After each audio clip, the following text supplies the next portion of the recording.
शब्दों में बहुत ताकत होती है, यह हर कोई जानता है। वाक्य और शब्द आपकी जिंदगी को बदल सकते हैं। एक विचार जिंदगी में भूचाल ला सकता है। गुड मॉर्निंग, मैं रुपेश। दोस्तों, आज जिस दौर में हमारा ऑन पैसिव पहुंच चुका है, वो एक शब्द की ही ताकत है, एक विचार की ही ताकत है। ऐश का ये वर्ड कि we are in it to win it, ये शब्द आज वर्ल्ड में एक बहुत ही बड़ी पोजीशन पे जा चुका है और आज हम वहां पे खड़े हैं जहां से पूरी दुनिया हमारा इंतजार कर रही है। इस बातों को बताने के लिए एक छोटी सी वाकया मैं बताना चाहूंगा जो लगभग बहुत लोगों को याद होगा। 2007 में इंडिया और ऑस्ट्रेलिया की मैच चल रही थी। अक्टूबर का महीना था। वो वनडे मैच में ऑस्ट्रेलिया मैच का पहला बैटिंग कर चुकी थी और 290 रन बना चुकी थी।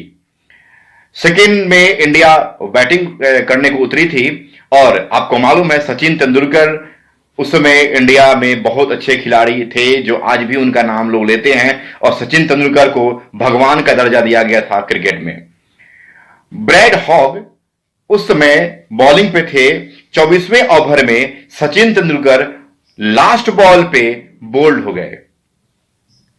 आपको मालूम होगा कितनी खुशी हुई होगी ऑस्ट्रेलियन टीम को और ऑस्ट्रेलियन जो वहां के प्रशंसक थे उनको। पूरा मैदान जो ऑस्ट्रेलिया टीम से भरा हुआ था वहां पे पूरी खुशी से झलक उठी और ब्रैड हॉग जो थे पूरे खुशी से नाचने लगे क्योंकि उन्होंने सचिन जैसे महान बल्लेबाज का विकेट लिया था। यह बहुत बड़ी बात थी। अंततः सचिन आउट हुए। इंडिया में मायूसी छा गई थी। अंत में मैच अच्छा चला बट इंडिया मैच हार गया। अगले दिन जब दोनों टीमें प्रैक्टिस कर रही थी उस समय ब्रैड हॉग कल वाली तस्वीर लेके जिसमें उन्होंने सचिन तेंदुलकर को आउट किया था उस तस्वीर को लेके सचिन के पास आए और उन्होंने उससे ऑटोग्राफ मांगा। सचिन तेंदुलकर बड़े ही नॉर्मल तरीके से उस पर सिग्नेचर किया, ऑटोग्राफ किया और उन्होंने लिखा, this will never happen again हॉगी। यह जिंदगी में फिर दोबारा कभी नहीं होगा। और इस वर्ड के साथ उन्होंने उस ऑटोग्राफ को उसे दे दिया। सोचिए उस व्यक्ति ने उस समय ऑटोग्राफ देते वक्त जो लिखा वो कितनी बड़ी बात थी।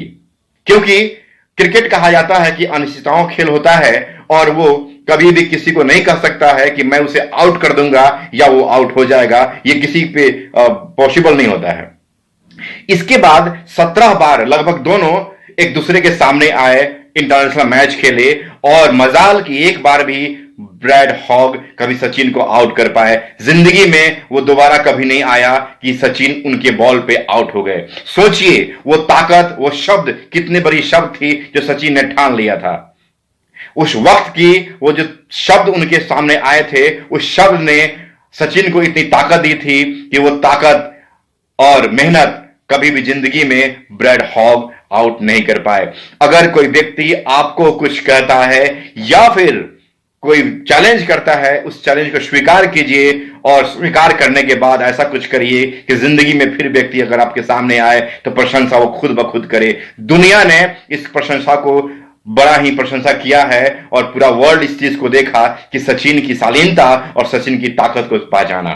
दोस्तों, world you are in it to win it, ये एक ऐसा वर्ड है जो ऐश बार बार कहते हैं। ऐश का बहुत सारा ऐसा वर्ड है जैसे mother of business on passive, ऐसी काफी ताकत है। उन्होंने बहुत बार ऐसा भी कहा है कि वर्ल्ड का सबसे बड़ी कंपनी होगी ऑन पैसिव, आपकी वैल्यू सबसे ज्यादा होगी क्योंकि आप फाउंडर हैं। दोस्तों, वर्ड में बहुत ताकत है और ये ताकत हमें बहुत कुछ करने को देता है। अपडेट्स में बहुत कुछ आने वाली है। आज मंडे है, बहुत कुछ सुनने को मिलेगा। और दोस्तों, जैसा कि आज सर ने कहा है कि फाउंडरशिप बहुत ही जल्द हमारी क्लोज होने जा रही है, उसका डेट आने जा रहा है। फ्रेंड्स, ये बहुत बड़ी बात होगी क्योंकि फाउंडरशिप क्लोज होने का मतलब है वर्ल्ड में हमारी पोजीशन क्या होगी, क्योंकि उसके बाद फिर कभी फाउंडरशिप नहीं मिल पाएगी किसी की। मतलब हम ऐसे पोजीशन पे आ चुके हैं जहां पे हमारी वैल्यू इतनी इंक्रीज कर जाएगी और कर गई है कि शायद हमारा पीछा कोई नहीं कर पाएगा। हम वैसे खिलाड़ी हैं और वैसे हमारा हमारा ऑटोग्राफ होगा, जैसे सचिन ने लिखा था this will never happen again, वही हाल होगा कि this will never happen again, मतलब फाउंडर कभी नहीं बन पाएंगे। और दोस्तों उसी तरह से जिस दिन ये क्लोज हो जाएगी उस दिन से हमारी वैल्यू और भी इंक्रीज हो जाएगी। मैं बार बार कहता हूं अपने आप को अपडेट्स रखें, बहुत कुछ मिलने जा रहा है और बहुत कुछ होने जा रहा है, लेकिन अपने शब्दों को अपनी ताकत बनाइए और विचार को आने वाले लोगों के लिए सिस्टम में दीजिए, ताकि कोई भी व्यक्ति आपके साथ जो व्यक्ति है या आपके वैल्यू को हमेशा कदर करना सीखे। मिलता हूं मैं नए वीडियो में, अपडेट्स रखिए, बहुत कुछ मिलने जा रहा है और हम सब बहुत ऊंचे पद पे जाने वाले हैं। हमारी वैल्यू और फाउंडरशिप की वैल्यू को बरकरार रखिए। मिलता हूं नए वीडियो में। Thank you, thank you, thank you.